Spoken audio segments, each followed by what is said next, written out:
video shows how to dismount and mount the cylinder head, piston and cylinder liner. With regard to overhauling of the components, please refer to the relevant instruction book or the overhaul video.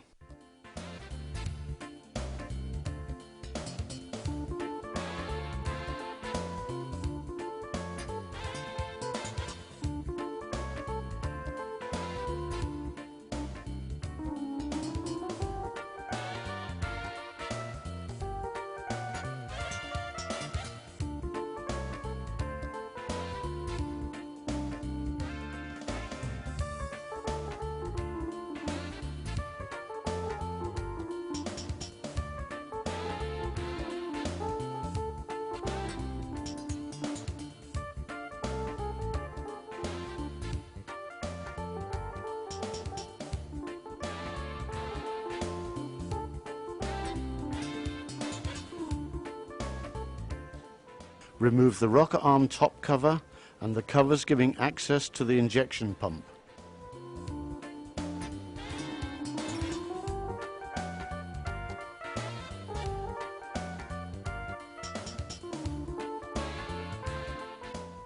Disconnect the fuel oil high pressure pipe.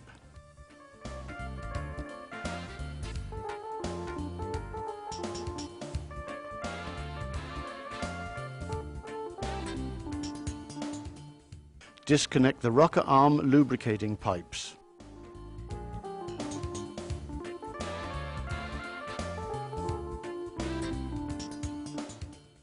Loosen and remove the cooling water outlet pipe.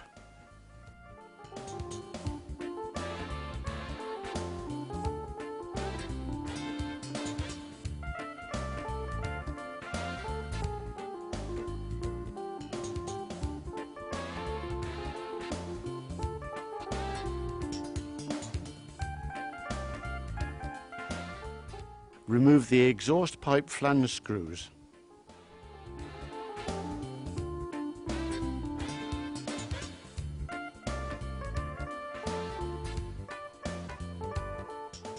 Remove the protective caps from the cylinder head studs.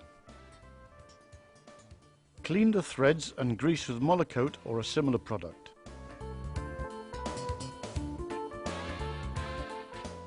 Mount the extension tools and grease the threads.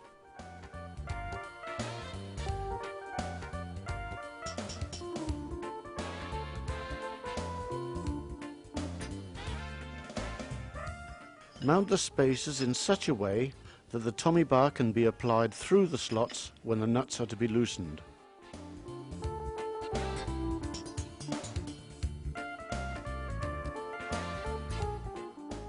Mount the hydraulic jacks and screw them firmly against the spacers. Make sure that the parts engage correctly. Unscrew the jacks 3/4 to 1 revolution to provide for the contraction of the studs. Connect the snap-on couplings to the distributor and to the jacks, and connect the high pressure pump to the distributor. Vent the system if necessary and increase the oil pressure to the prescribed value. Unscrew the nuts with the Tommy bar. Be careful not to screw the nuts up against the jack. Relieve the system of pressure and screw down the nuts so that the oil returns to the pump. Disconnect the hydraulic pump and remove the hydraulic tools.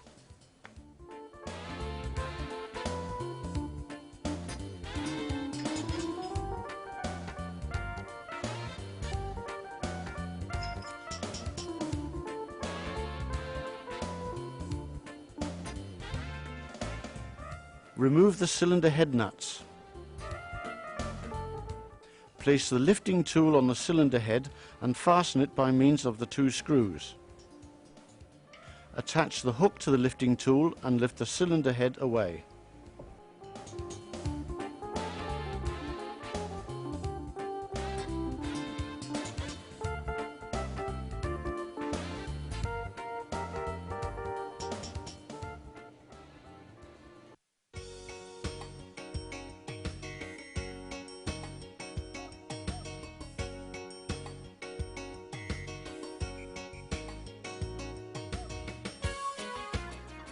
Turn the piston downwards and clean the upper part of the liner.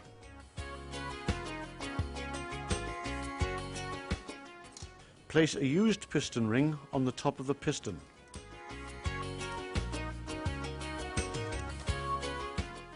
Mount the tool for holding down the cylinder liner.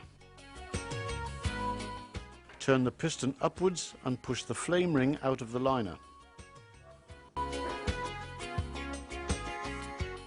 Remove the flame ring and the piston ring.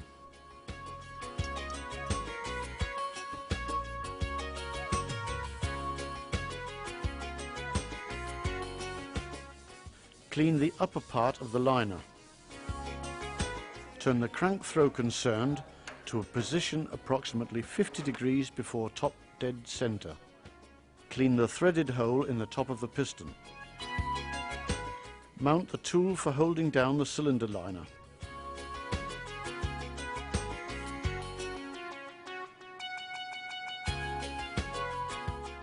Mount the lifting eye bolt, hook on a tackle and haul tight. Remove the cover giving access to the crankcase compartment. The big end bearing may be designed for mechanical assembling or hydraulic assembling.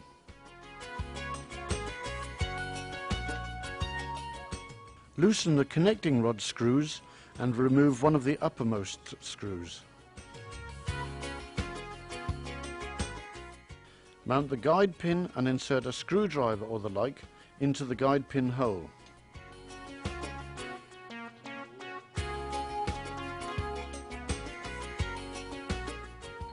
Unscrew the remaining screws and remove the bearing cap.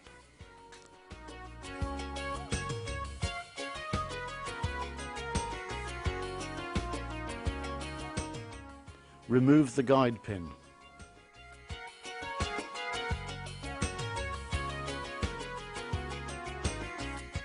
Clean the threads and grease with Monocoat or a similar product. Mount the spacer rings and the hydraulic jacks, positioning the slots of the spacer rings so that the Tommy bar can be applied through them when the nuts are to be loosened. Make sure that the parts engage correctly. Unscrew the jacks 3/4 to 1 revolution to allow for the contraction of the studs. Vent the system if necessary and increase the oil pressure to the prescribed value. Unscrew the nuts with the Tommy bar. Relieve the system of pressure and remove the hydraulic tools.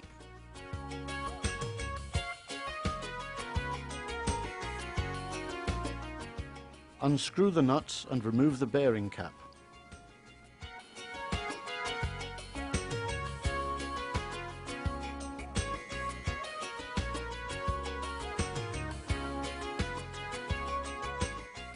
Finally, unscrew the studs.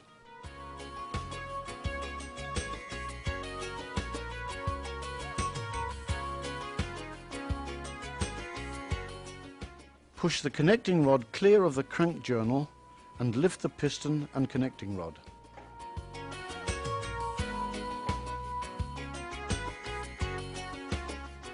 Remove the upper big end bearing shell and lift the piston out of the engine.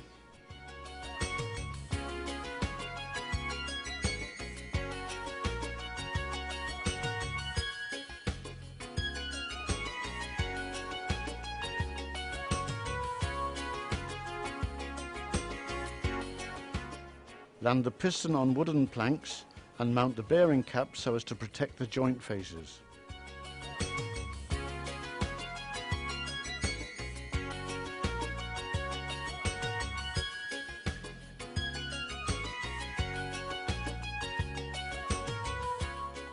Insert wooden wedges and lift the piston.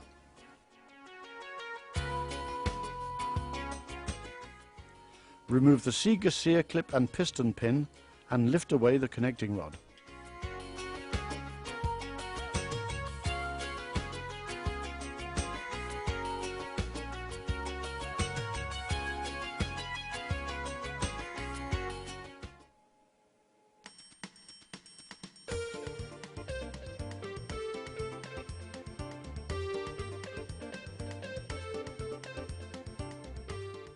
Remove the tool which holds down the cylinder liner.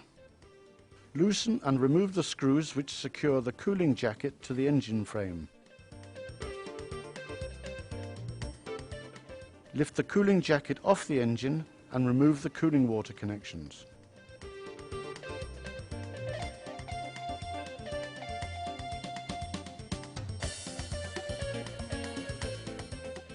Discard the old O-rings and mount new ones.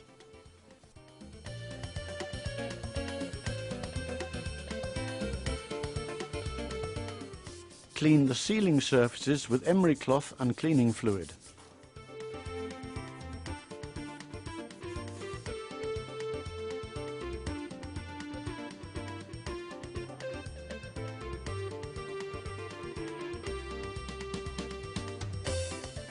Discard the O-rings from the scavenge air sleeve and mount new ones.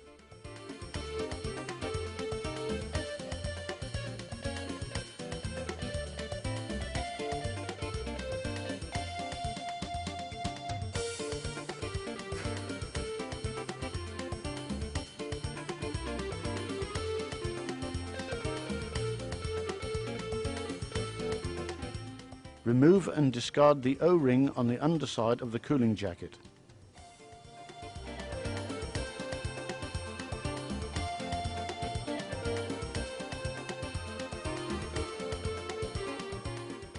Lower the lifting tool into the cylinder liner.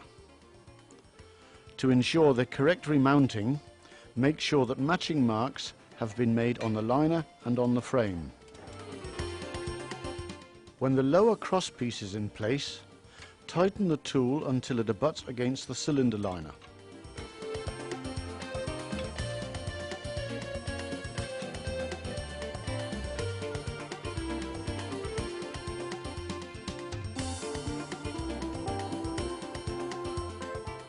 It is recommended that the crankshaft be protected by plastic, as 2 to 3 litres of water will drain off when the first liner is removed. Lift the cylinder liner out of the engine.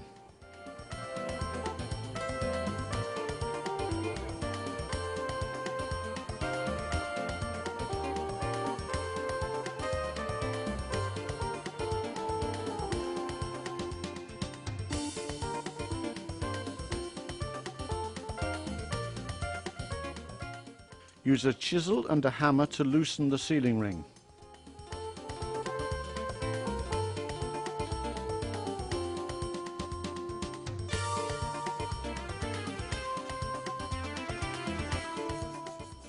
Clean the sealing surfaces with emery cloth and cleaning fluid.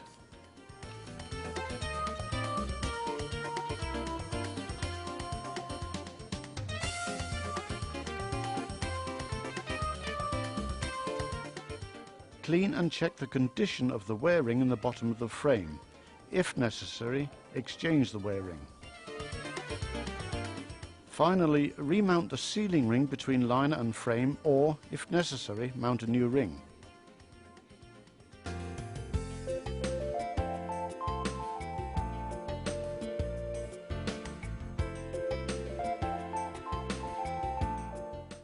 Mount the lifting tool in the new or overhaul cylinder liner.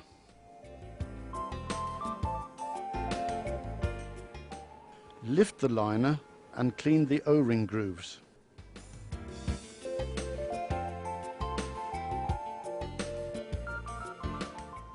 Lubricate the new O-rings with oil and mount them in the grooves of the liner.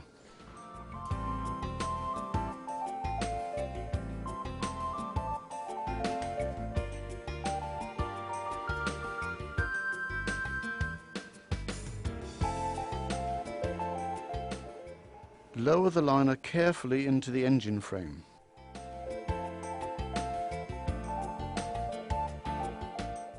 When the first O-ring touches the sealing face, align the liner so that the scratch mark on the liner flange is in line with the scratch mark on the frame.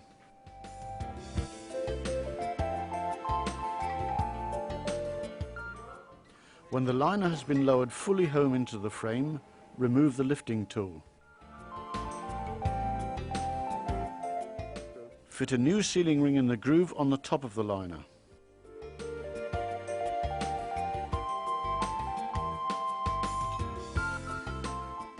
Measure and record the distance Y.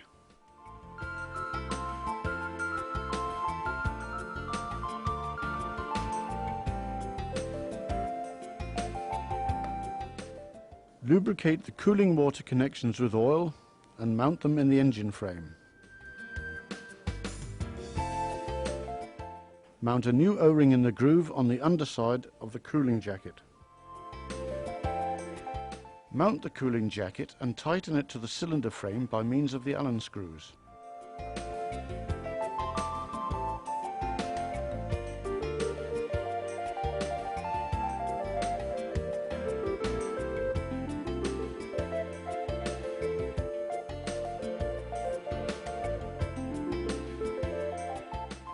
Mount new O-rings on the protecting tubes for the push rods.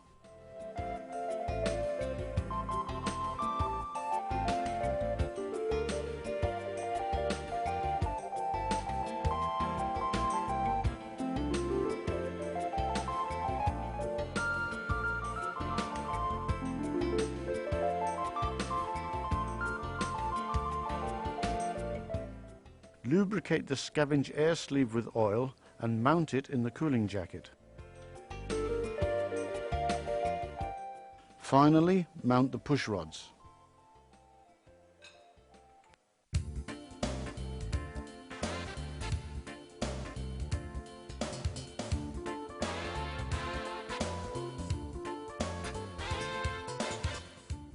Place the piston upside down and lower the connecting rod into the piston.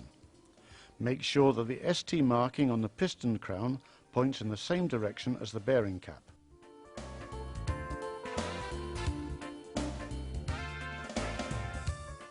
Lubricate the piston, connecting rod and piston pin with oil and insert the piston pin.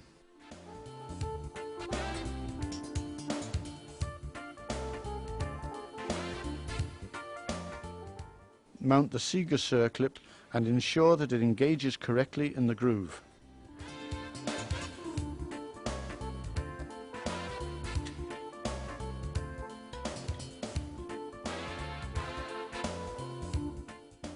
Insert wooden wedges, tilt the piston and mount the lifting eye bolt.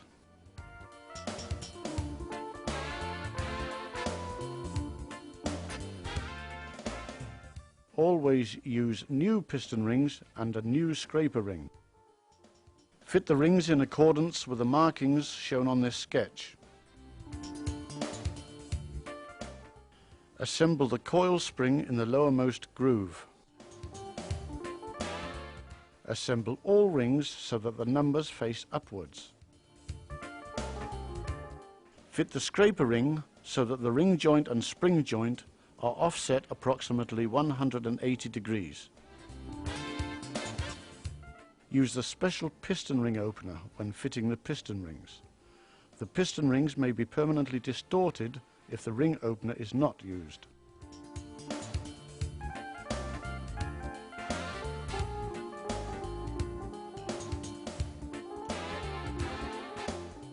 Check that the rings can move freely in the grooves.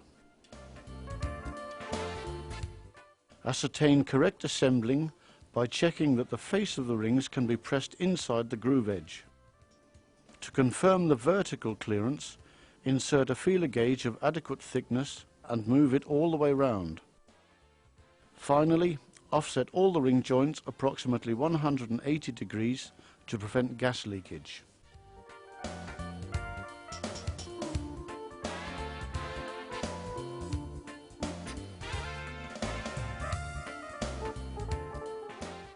Remove the bearing cap from the connecting rod.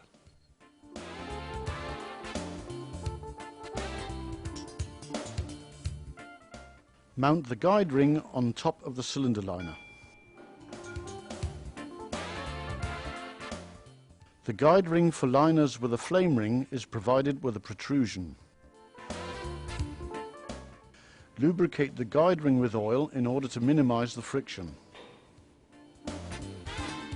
Clean the connecting rod and joint faces and mount the upper bearing shell. The correct free spread will ensure that the shell will remain in position.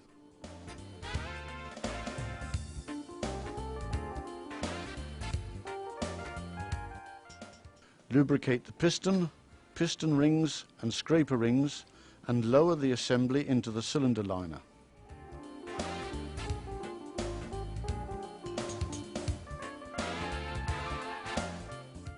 Make sure that the crank throw is in a position of approximately 50 degrees before top dead center. Clean and lubricate the crank journal with oil. Land the connecting rod on the crank journal, taking care not to damage the journal and bearing shell. The big end bearing may be designed for mechanical or hydraulic assembling. Insert the guide pin.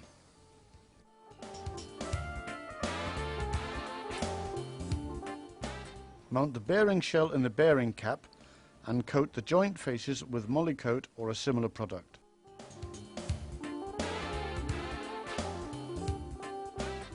Mount the bearing cap and insert a screwdriver in the guide pin hole.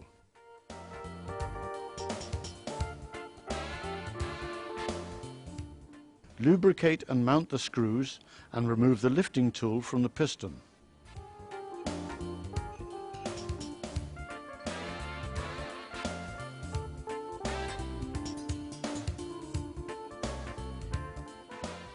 Adjust the torque spanner to 400 Newton meters.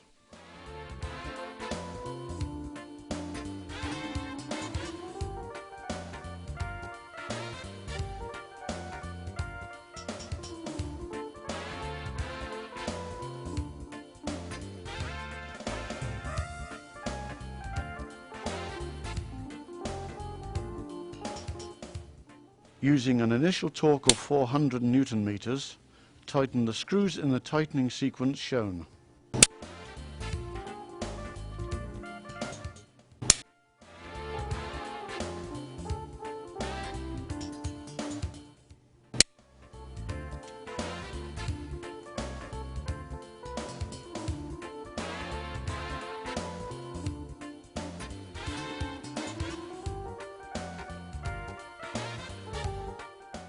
Retighten the screws in the same tightening sequence, still using a torque of 400 Newton meters.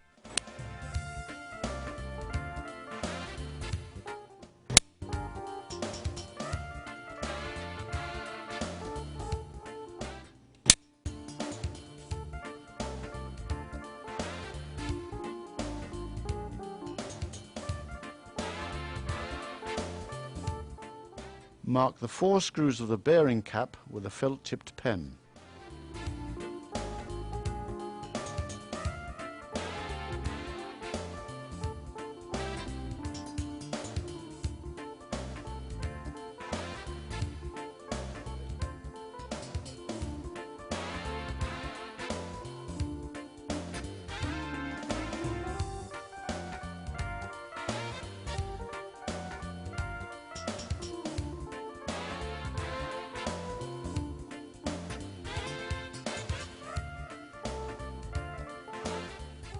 Tighten the screws in the same tightening sequence through a 60-degree angle until the marks on the collars and the connecting rod coincide in the radial direction.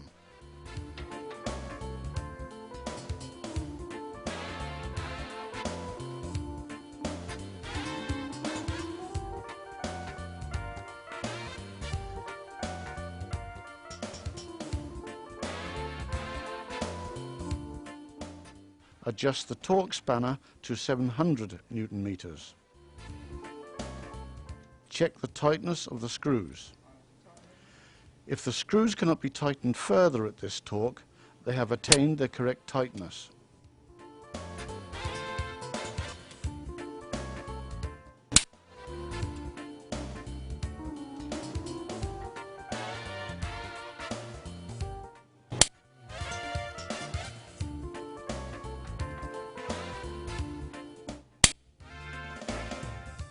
Check that the bearing cap can move easily on the journal.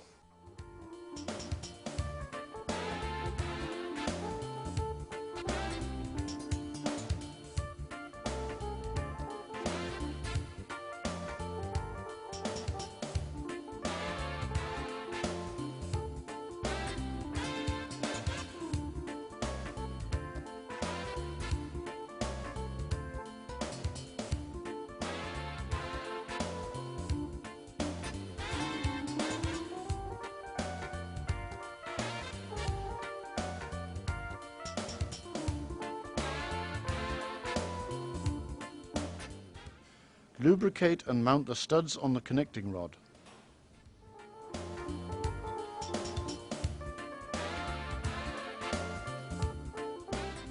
Mount the bearing shell in the bearing cap and coat the joint faces with Molykote or a similar product.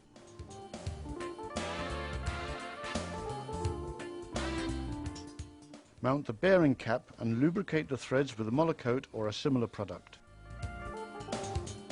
Screw the nuts onto the studs and tighten them with a Tommy bar.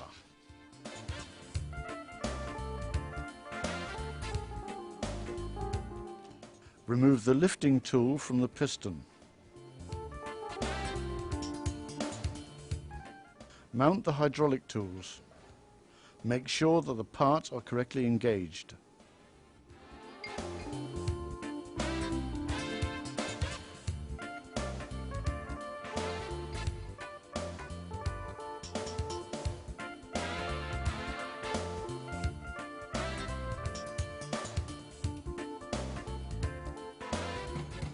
Vent the system if necessary and increase the oil pressure to the prescribed value.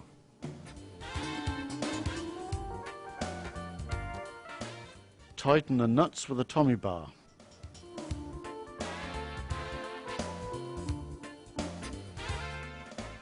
Relieve the system of pressure, repressurize, retighten the nuts, and repeat this process until it is ensured that the nuts cannot be tightened further. Remove the hydraulic tools.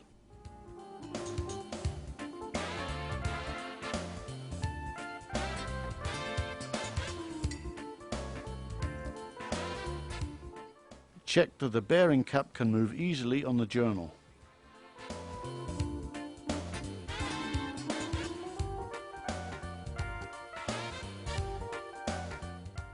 Mount a new flame ring in the top of the cylinder liner.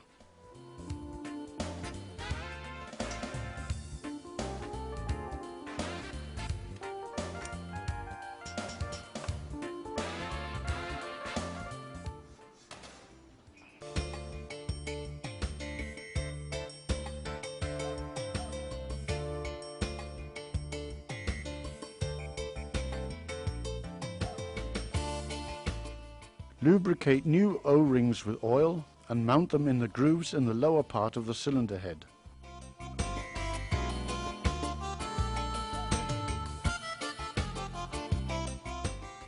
Make sure that the sealing surfaces of the cylinder head are clean and undamaged. Also check that the sealing surfaces of the liner are clean and undamaged. Measure and record distance Z.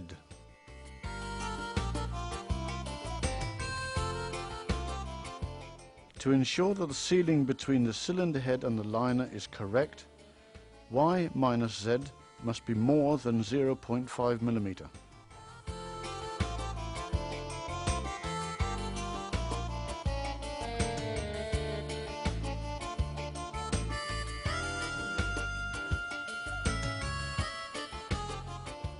Land the cylinder head on the liner and remove the lifting tool. Check all contact faces of the cylinder head and nuts, including threads, and make sure that they are plain and absolutely free of foreign particles. Coat the threads and the contact faces with Molykote or a similar product and screw the cylinder head nuts onto the studs.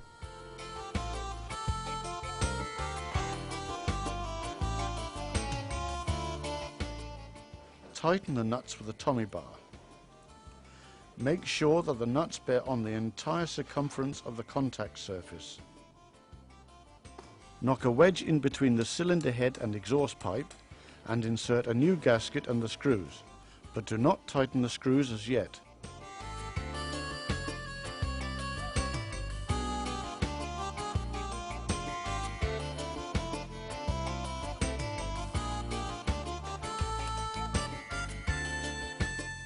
Mount the extension tools, spacers and hydraulic jacks on the cylinder head studs.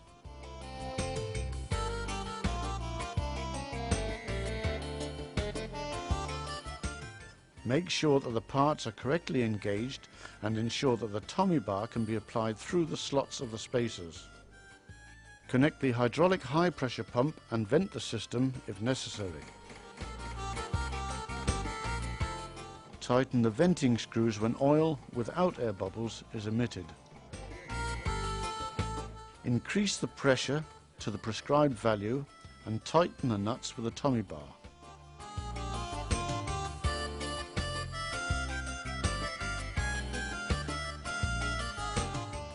Check with a feeler gauge inserted in the recess of the spacer that the nuts bear against the contact faces. Relieve the system of pressure.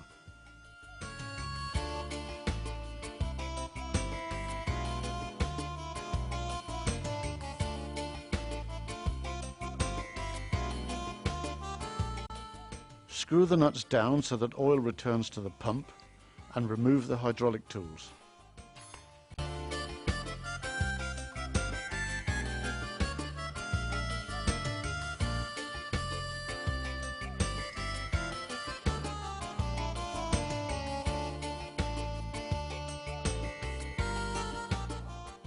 Mount the protecting caps.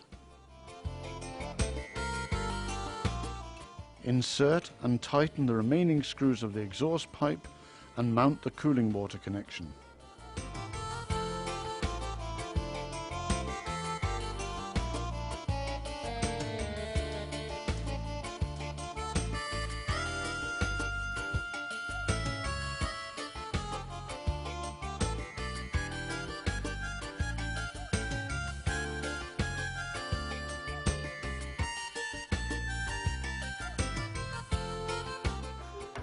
Turn the piston to top dead center and check that the rollers rest on the circular part of the cams, in which position both the inlet and exhaust valves are closed.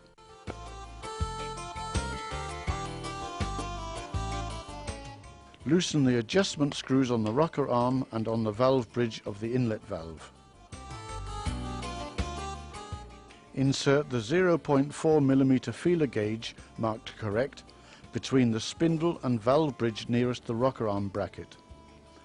Tighten the adjustment screw until the correct clearance has been obtained and then tighten the lock nut.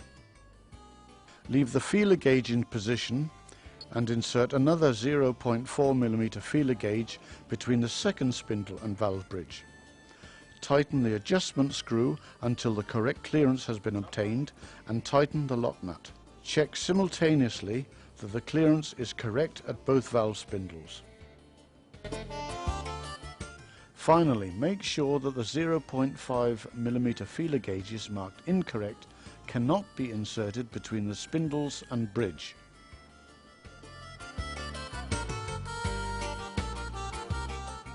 Repeat the procedure for the exhaust valve spindles, this time using the 0.9mm feeler gauges marked correct and the 1.0mm feeler gauges marked incorrect.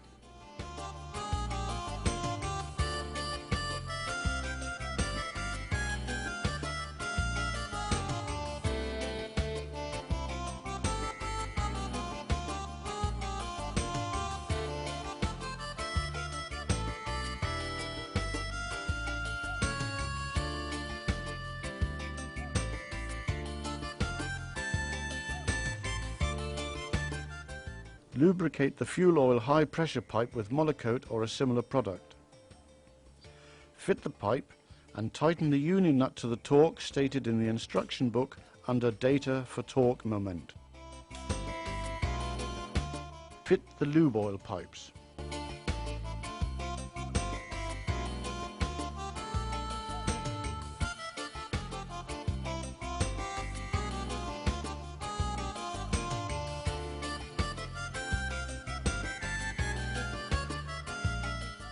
Re-establish the supply of cooling water, fuel oil, cooling oil and lubricating oil.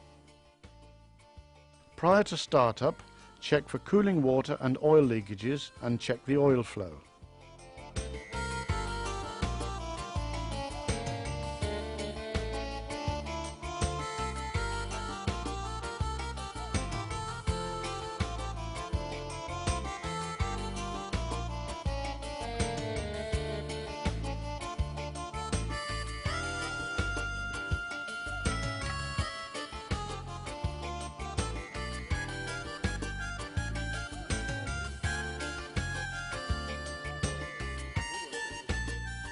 After startup, check for leakages and check the oil flow.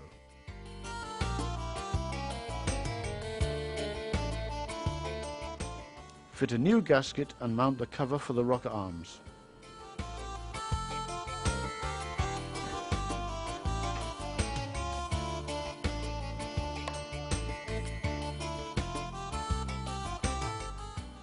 Finally, mount the front covers for the fuel pumps.